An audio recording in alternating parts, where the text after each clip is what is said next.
Assalamualaikum warahmatullahi ta'ala wabarakatuh. Hamdan syukranillah, salatan wassalaman ala rasulillah wa ala alihi wa sahbihi wa mawala. Puji syukur kepada Allah, salawat dan salam kepada Rasulullah serta keluarga dan sahabat beliau sekalian. Yang saya hormati Dewan Juri yang sangat arif dan bijaksana yang dirahmati oleh Allah pada perlombaan pidato Pancasila BNPT 2020, serta hadirin wal hadirat pada penonton dunia maya yang saya banggakan. Izinkanlah saya pada hari yang berbahagia ini untuk menyampaikan sepatah dua patah kata insya-Allah akan bermanfaat pada kita semua, yang saya beri dalam satu buah judul, Pancasila dan Pemuda Zaman Now. Berbicara mengenai Pancasila yang lahir pada tanggal 1 Juni 1945 pada pidato kebangsaan Bung Karno di sidang BPUPKI ini sudah menjadi dasar negara kita.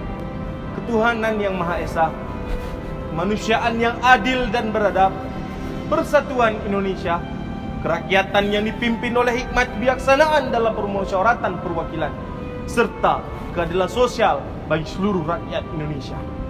Benar bahwa Pancasila yang saya sebutkan tadi merupakan dasar negara yang tentunya menjadi tanggung jawab kita sebagai seorang pemuda untuk menjaga dan melestarikan.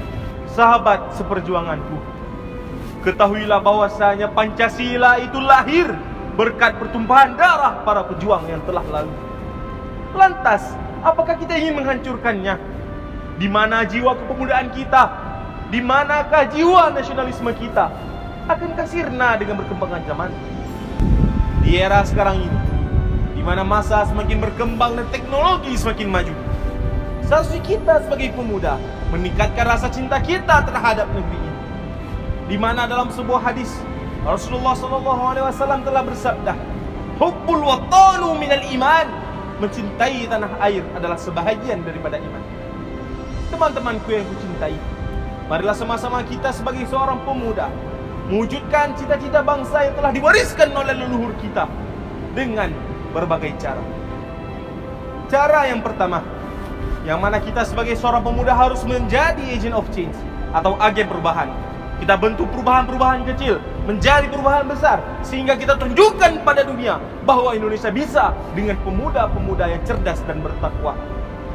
Cara yang kedua, menjadikan diri kita sebagai agent of social control, yang mana kita mengontrol kehidupan masyarakat, karena kita sebagai pemuda adalah pilar yang penting bagi bangsa ini. Sudah saatnya kita mulai dari ini untuk menciptakan kehidupan yang menerapkan Pancasila dalam diri kita. Seperti pada sila pertama, ketuhanan yang Maha Esa, kita tingkatkan keharmonisasian, kita tingkatkan toleransi antar umat beragama, baik itu umat Islam, Hindu, Buddha, Kristen hingga Konghucu. Kita satukan dalam Bhinneka Tunggal Ika.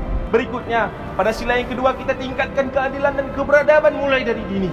Kita tingkatkan itu semua karena ketika nanti kita berada pada puncak kepemimpinan, tidak ada lagi kata ketidakadilan dan tidak keberadaban dalam kehidupan berbangsa dan bernegara.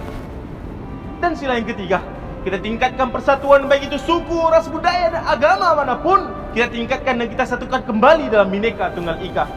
Begitu pula yang keempat, kita sama-sama membangun diri kita dengan bergotong royong. Sama-sama kita bangun bangsa ini untuk maju ke depannya.